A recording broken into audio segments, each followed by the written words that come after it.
Hey guys, in today's video I wanted to take a moment to remind you all that not all skin problems are due to skincare products, and skincare products are not the solution to all skin problems. In this video we're going to be talking about a pretty common skin problem that has nothing to do with skincare products, and that is allergy to jewelry.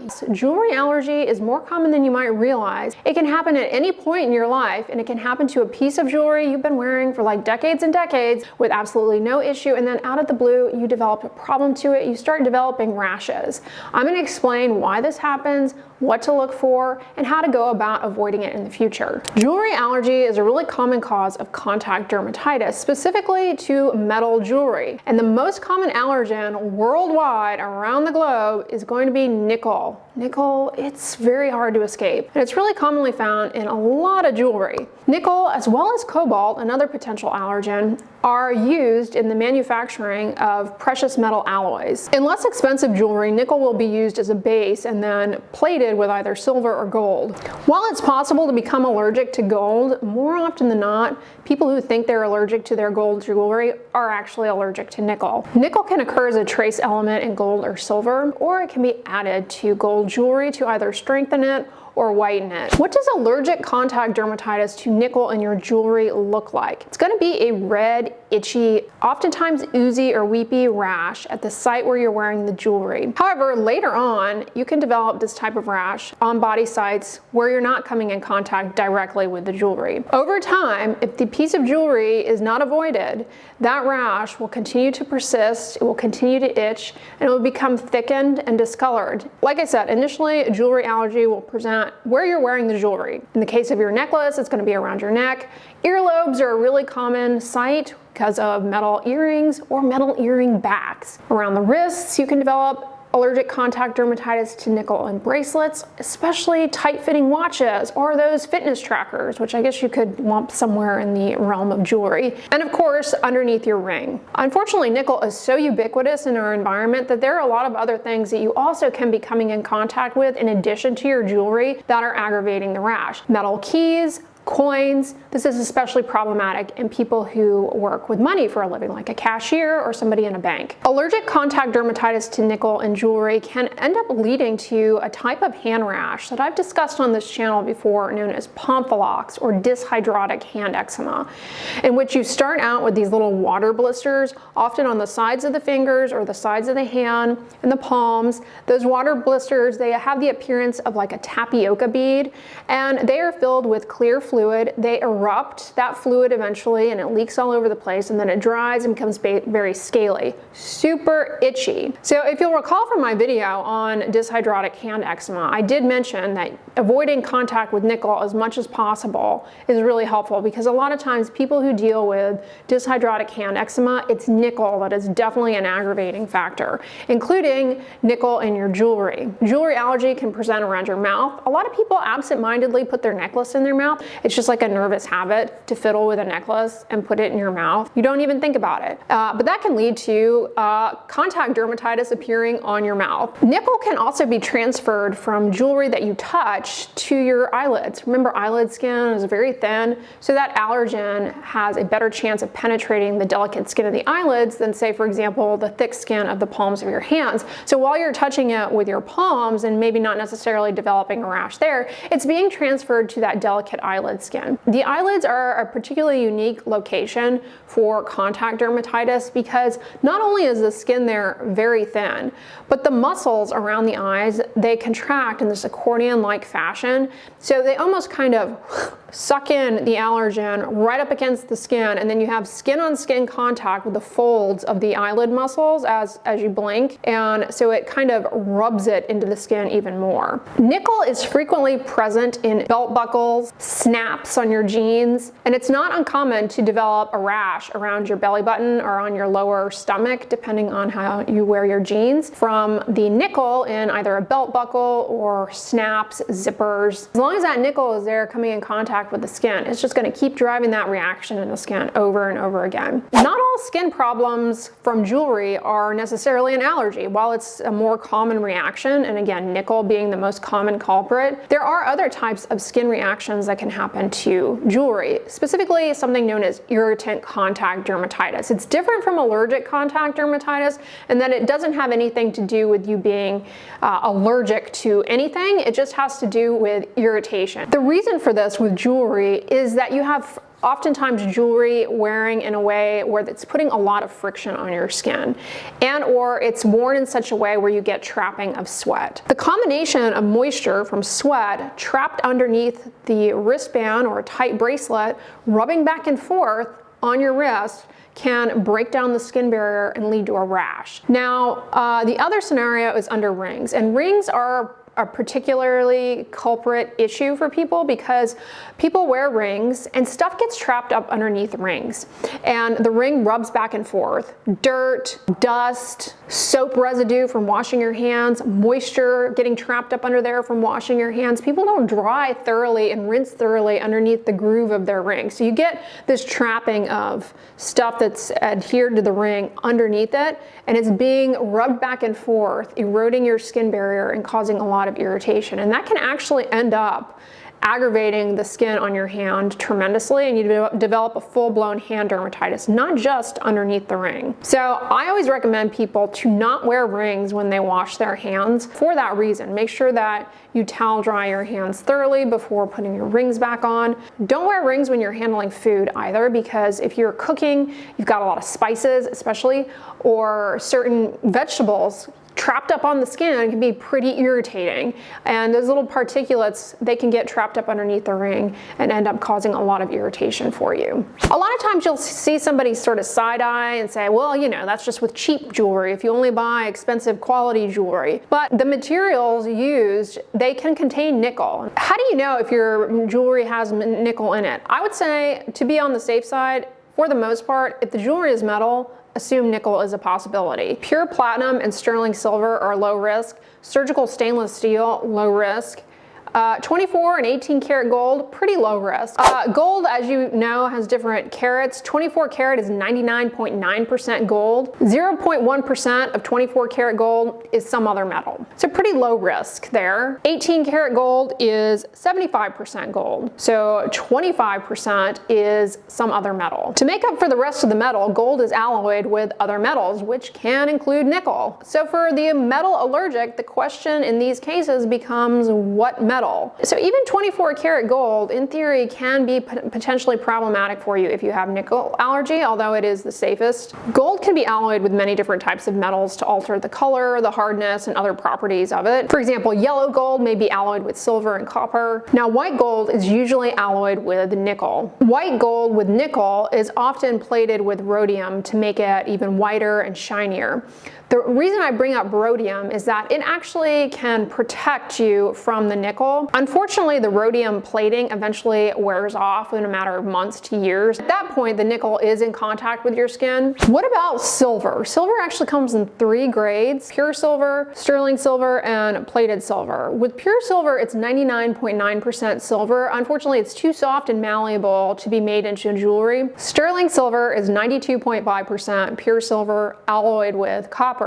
Although in some cases there are small amounts of other metals present, so it's possible that there are trace amounts of nickel. And then silver plated is a plated metal, which may be nickel or contain nickel, with a fine overlay of silver alloy. So you definitely can react to that if you are allergic to nickel. Then you have stainless steel. That's what's used in quote unquote hypoallergenic jewelry many times. Stainless steel, it actually can contain anywhere from 8 to 12% nickel, depending on the grade. There are a few different grades of stainless steel.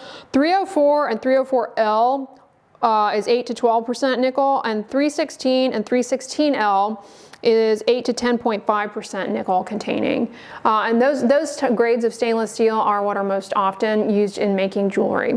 Who in the heck develops allergy to their jewelry? Anyone can develop this. It can happen at any age. Women are more commonly affected than men, probably because historically at least, women wear more jewelry, although that's changed over time and men are catching up. Most cases are going to be allergy to, again, nickel or cobalt. Very important to realize, you can develop this at any time into a piece of jewelry you have been wearing for years and years. So don't think that, oh, I've never had a problem with it, I'm fine. You can still have an issue with it later on. So it can happen at any time. Once you become sensitized and you're allergic to the piece of jewelry, or nickel, for example, in the jewelry, you have to avoid it for your life, pretty much. I mean, it's lifetime avoidance in order to prevent the rash from coming back. People with atopic dermatitis, otherwise known as eczema, are at an increased risk for developing allergies to jewelry, specifically nickel, because they have an inherent barrier problem. People who have atopic dermatitis, they have a defect in filaggrin, so their skin is more prone to losing water and for irritants and potential allergens for penetrating. So you can imagine if somebody who has atopic dermatitis starts wearing a bracelet or a ring that's got a lot of nickel in it, it's rubbing back and forth, they're at an even greater risk for developing contact sensitization and subsequent allergy. There's also an increased risk of jewelry allergy, nickel sensitivity and allergy in people who have piercings. And the more piercings you have, the greater your risk of becoming sensitized to nickel. Nickel sensitivity is found at a frequency of 24.4% in people who are pierced, as opposed to 9.6% in people who are not pierced. And like I said, that number changes depending on the number. The frequency of nickel contact dermatitis is 14.3% with one piercing, and then goes up to 34% if you have 5 or more piercings. So if you have both ears pierced, that's 2. So I've had 3 in my lifetime. Comment below, how many piercings have you had in your lifetime? Nickel is unmatched worldwide as the most common cause of allergic contact dermatitis. It's such a problem. Actually, in the 90s, the EU put in regulations to limit the amount of nickel released from consumer products. And that actually did have a huge impact on the prevalence of nickel allergic contact dermatitis. For example, a Danish study compared the prevalence of nickel allergic contact dermatitis in girls with pierced ears before and after the legislation. 17.1% prevalence before, dropping down to 3.9% after legislation. But allergic contact dermatitis ends up leading to lost days of work and is actually a major reason for healthcare spending. Just in Denmark, it's estimated that they have saved roughly $2 billion US dollars over the 20 years of this legislation in both direct and indirect healthcare costs. So it really can end up resulting in healthcare savings. Now, legislation is only as good as it is enforced. Unfortunately, roughly 8 to 32% of jewelry tested in Europe still exceeds the allowable nickel limits. It's thought to be that imported jewelry is the culprit. Despite the policy in the EU, the 1 and 2 euro are known to release more nickel than nickel alone. The 1 and 2 euro release 240 to 320 times the allowable amount of nickel. So there's a restriction on how much nickel can be released from consumer products that have prolonged contact with the skin, but that regulation doesn't extend to other things. So in the case of euros, those coins do release a lot of nickel. And that, again, as I mentioned earlier in the video, can end up being a problem for like cashiers, people who handle money frequently. How do you know you're allergic to your jewelry? Once you do a little sleuthing, it's pretty easy to find out. If you suspect it, completely avoid that piece of jewelry and see if things improve.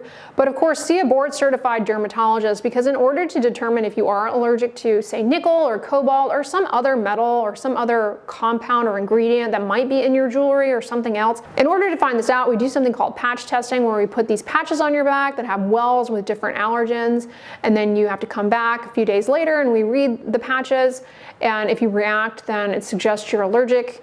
and then you avoid that said allergen. I mean, that really is the treatment right there, having to avoid the relevant allergen. Alternative golds that are alloyed with palladium are available. Unfortunately, they tend to be very expensive. High carat white golds are very low risk. For piercings, make sure you're having it done obviously at a reputable place. They're using a stainless steel needle, and that they're using jewelry that is either stainless steel, 24 or 18 karat gold. Look for jewelry that's hypoallergenic.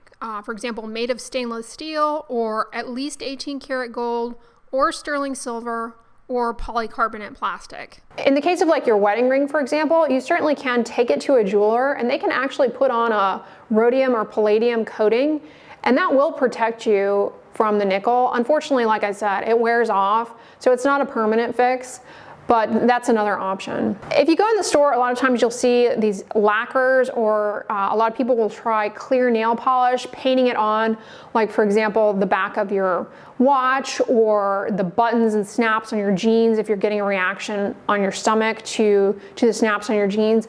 Unfortunately, that doesn't do the trick particularly well in my experience, and it wears off over time. So it's kind of, you know, a temporary fix, but it's not, it rarely works, to be honest. I do recommend, if you are allergic to nickel especially, which again is pretty common, or if you're allergic to cobalt, which is also pretty common, they sell these nickel or cobalt test kits. Very valuable. And basically what you do is you paint a little bit on the metal, and don't worry, it doesn't negatively impact like your jewelry or anything. And there's an indicator, you know, it turns pink if there's nickel in it, and then you know, ooh, got to avoid this. So that's really handy. So when you buy something, if you find it has metal in it, save your receipt, do the test on it, and if it does, then take it back. You'd be surprised, nickel will pop up in a lot of things that you're not even realizing. Not just like obvious metal jewelry, but a lot of the earring backs have nickel. A lot of phones have metal in them too. And that is actually a really common source of allergic contact dermatitis, is your phone. Keys, doorknobs, door handles, these are all potential reasons why. Maybe your hands are really itchy. Again, remember back to that hand dermatitis, otherwise known as dyshidrosis. Be aware of nickel. Be policing around for nickel, because I'm telling you, it is a really common trigger for hand dermatitis, is nickel. The severity of the reaction and the degree to which it's problematic for you can be variable. It can be just, you know, oh, I'm allergic to it and I've got to avoid this one really problematic piece of jewelry, all the way to you're super sensitive to things like keys. And roughly 1% of people who are allergic to nickel, they have to go on a nickel-free diet, because there are certain foods that have high amounts of nickel in them naturally. And while it's not a problem for the vast majority of people, and even the vast majority of people who are allergic to nickel, a small percentage of people, when they ingest foods that are high in nickel and they're sensitive to it, they can develop a rash. All right, guys, that's what I wanted to say about jewelry allergy. It's pretty common, and it's important for you guys to learn about these things, because like I said, not all skin problems are related to skincare products, and they're not going to be the solution. If you're allergic to your jewelry, you can buy all the CeraVe cream in the world and it's not going to get rid of it. You got to avoid that piece of jewelry. Hopefully you're able to get in to see a dermatologist, but I made a video a while back about how the wait times have increased so much to get in to see a dermatologist. So hopefully this type of video, you know, maybe it's helpful to you. You can start testing things out that have nickel, avoiding things. It's harmless to avoid wearing a bracelet for a couple of weeks and see if it improves things, as opposed to going out and buying a product to see if it improves things, only to possibly have that product worsen it, or just, you know, to have wasted money. So I really, you know, I hope this video is helpful in that regard to someone out there, if not just for educational entertainment purposes. Anyway, you guys, on the end slide, I'm going to have a video linked for you all about hyperpigmentation that skincare products will not solve. So another money-saving learning experience in that one. So check that one out next if you are so inclined. But if you enjoyed this one, give it a thumbs up, share it with your friends, and as always, don't forget, sunscreen and subscribe. I'll talk to you guys tomorrow. Bye.